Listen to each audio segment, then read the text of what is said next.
Now I have to tell my children that they have less civil rights than I did when I was born. That's true. That is disgusting, despicable, and I am devastated by this particular Supreme Court decision, even though we did know this was coming. That is the heart of what the civil rights movement was all about, that you cannot base decisions on race. It is wrong. But they got y'all hating the very people that's doing the thing that's sustained by the civil rights movement, and y'all getting hoodwinked one more again. Let me talk about something that really matters to me. In 1991, the National Law Enforcement Officers Memorial was built to honor the men and women who gave their lives in the line of duty.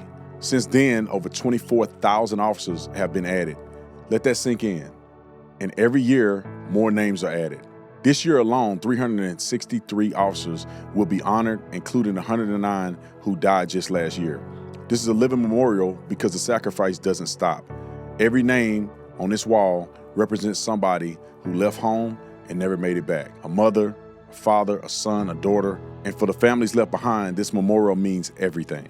It's a promise that their loved ones will never be forgotten. It costs $1,000 to engrave a name on that wall, ensuring it will forever be a part of our nation's history. And a full tribute, which includes a plaque and having their name read aloud at the annual candlelight vigil, costs $5,000. That vigil takes place every year during National Police Week in Washington, D.C. And I'm telling you, it's one of the most powerful things that you'll ever see. And here's the truth.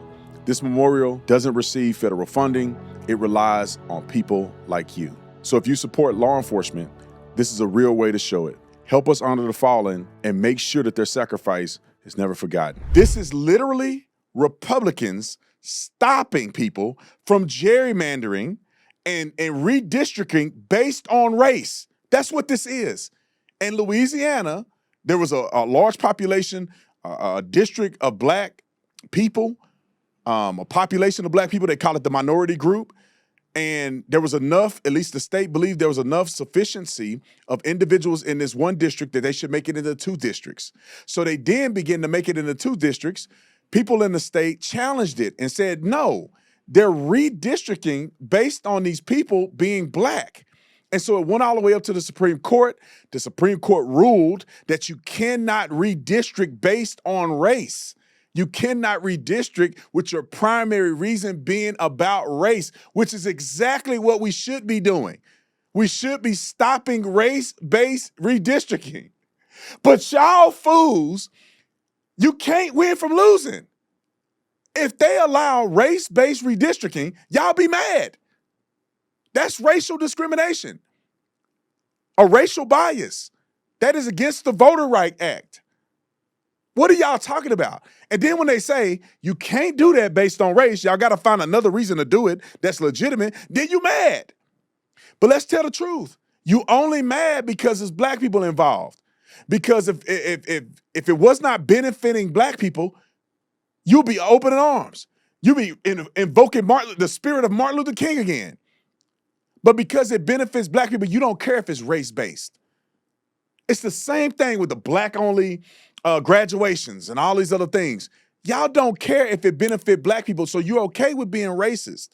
You're okay with self-discrimination. But then if anybody want to impose discrimination on you, cry a river and say we're going back to the 60s. Y'all stop being silly. The Supreme Court made the right decision. If you want to redistrict, you need to redistrict based on reasons outside of race.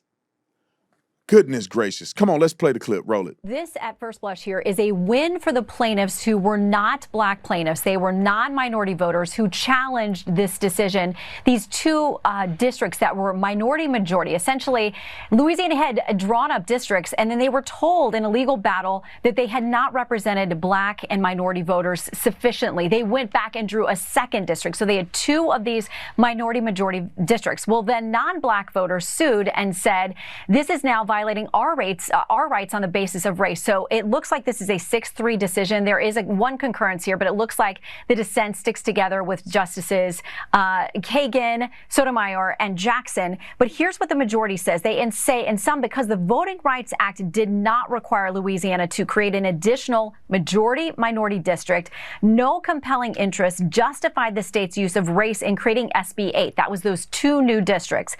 That map is an unconstitutional gerrymander gerrymander, and its use would violate the plaintiff's constitutional rights. Now, this opinion is almost 100 pages long, so we're going through to see if it says something more broadly about the Voting Rights Act. That had been the fear on the left, that somehow this decision, if it was favorable for those challenging these maps, that it would somehow do a big chunk out of the Voting Rights Act.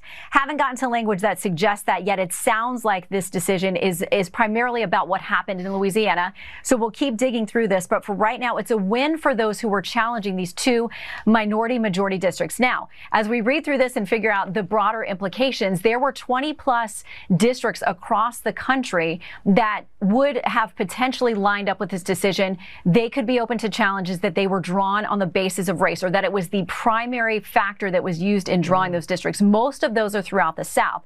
So we'll look to see if there's enough sweeping language in this particular decision that may have a domino effect on some 20 other districts. Could be huge for the midterms. We'll continue to read. Now, let's talk about this for a minute. This is what bothers me about the black activism in America. It's low IQ activism.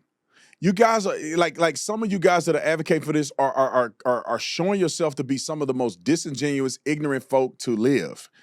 How are you arguing when this is literally the Supreme Court standing up against racial discrimination or racial bias, and you mad at that? And it's the double standard. You can't win. You know, it's a lose-lose for anything, because if it don't make you happy, then y'all complaining about it. Because back in the day, when they would give loans to black folks, although black people weren't qualified, because you're claiming that they're not giving loans fairly, so they say, okay, y'all, your credit score bad. You have no indication that you're going to pay this loan, so they give it to black people anyway, because y'all were crying about it. And then when you can't pay the loan back, now they claim they're targeting black people. Like, what do you want? What do you want? You know, it's every time I look into some of these incidents where they claim it's race-based and we're eliminating rights and white people are doing this, I realize that it's bullcrap. The whole thing about redlining, I wrote an op-ed about this redlining argument, and it's very clear that it wasn't what people are saying that it is.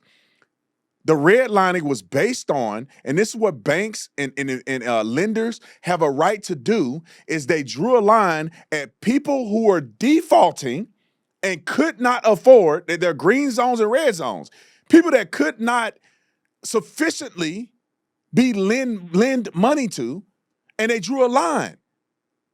And let me tell you this, and you probably don't know this, they claim the red line discriminated against blacks, meaning that the people in the red line district could not get sufficient loans. That wasn't the basis of it. The basis were that if you can't afford it, your credit score is bad and all this, they drew a red line. Unfortunately, there was a lot of black people that were in that position where they were not qualified. However, there were more white people in the red line district than blacks. It just so happened to be majority of the black people were in that district. But when you look at raw numbers, there were more white people in the red line district than black people. But you don't want to talk about that because you're disingenuous. All right, let's play a couple clips of that. Let's see where we at. This is just a little bit of this happening all over the South. I want to play this clip because this is important for the midterms. Roll the clip. 19 seats could be at risk all throughout the South. The question will be the timing. Is this a 2028 play? Is this a 2026 play? There are some primaries here coming up, not until later in the cycle. August 6th, there's one in Tennessee. That's Steve Cohen's seat. That's a majority minority district. That's in August 6th. The one Democratic seat there. The Jim Clyburn seat in South Carolina. That is the Democratic seat in South Carolina. That's a June 9th primary. Jamie, this shows you the ramifications long term for this ruling. Absolutely. Just think about that number, 19 seats in play. And let's look at this politically. Laura, you talked about confusion going into this race. We're worried about voter suppression. Apart from the long-term impact, we are going to see people take advantage of that confusion. There is going to be, these midterms are so high stakes that anybody who thinks they can take advantage, on the state level. All right, I'm done listening to her. Let me tell y'all the real truth. Yeah, I gotta cut through the minutia. The truth is, they're admitting that black people are stupid. This is what they're saying. They're at least saying that black people are stupid. Why? Just because you redistrict and just because black people live in this area, are you saying that all black people vote the same? Then you're stupid if you're doing that. Because when they redistrict and it's majority black community, that should not mean majority Democrat. That should not mean that. But y'all are so silly that you only vote one way, that when they redistrict or do anything related to a black population, y'all are a monolith, so you take that as an affront. And it shouldn't be. Because when the white people's redistrict happen and there it is, that, they're diverse. It could be just as many Republicans as Democrats. And therefore, it's not an affront to their existence. The truth is that you guys need to diversify what's important to you. And therefore, you wouldn't be crying about fake gerrymandering. All right, I got one dissent video that I'm going to show. The other guy had no substance. But this guy, this was sent to me from a famous comedian. This guy straight lied. The white guy. Y'all heard what the news said. You heard my small dissertation about this. You heard all the other articles, even what the left are saying. Listen to how he frames the decision. And I want you guys after this, if you don't believe me, go read the conservative position on why they decided to do what they did, and you can read the dissent. But where is he getting this from? Roll the clip. Shame on the Supreme Court for what it did today. The Republican majority on the court voted to strike down congressional maps drawn in Louisiana that would have given black voters in that state, who make up 30% of the population, more equal representation. In doing so, the Republican Supreme Court effectively gutted the remaining protections of the Voting Rights Act of 1965, a landmark. How did you get to that conclusion? Gutting the Voter Rights Act? If anything, they're upholding the Voter Rights Act by not allowing discrimination based on race. What are you talking about, bruh? Roll it. This is white guilt. And the whole, I was alive during the civil rights. Go, roll it. Civil rights era law that restricted racial discrimination in voting. Now, I have lived through the civil rights era, and I've argued before the Supreme Court.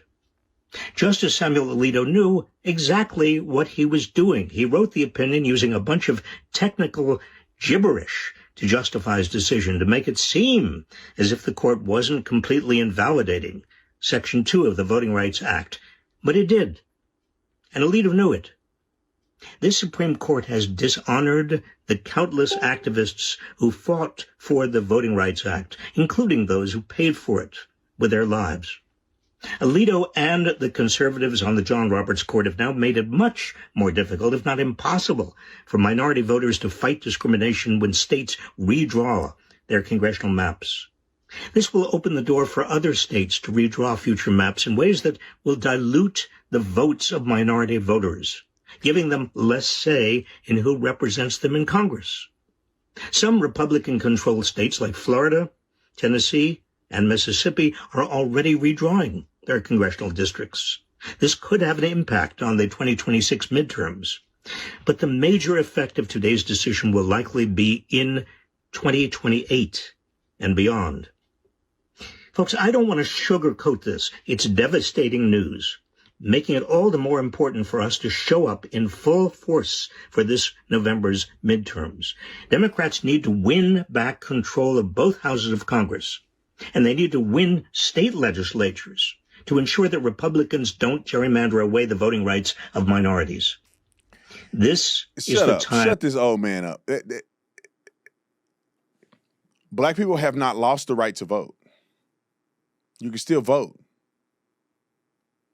If y'all are not a monolith, then this wouldn't affect you. And then let me tell you what they do. Pull that map up real quick. Maybe we have it or we don't have it. Right there. Pull that map up. Just because it's blue don't mean it's black. Right? You see blue, people automatically think it's black because black people are too ignorant to vote in a diverse way. So now they associate blue with black. That should not be the case. Blue should be Democrats, not black.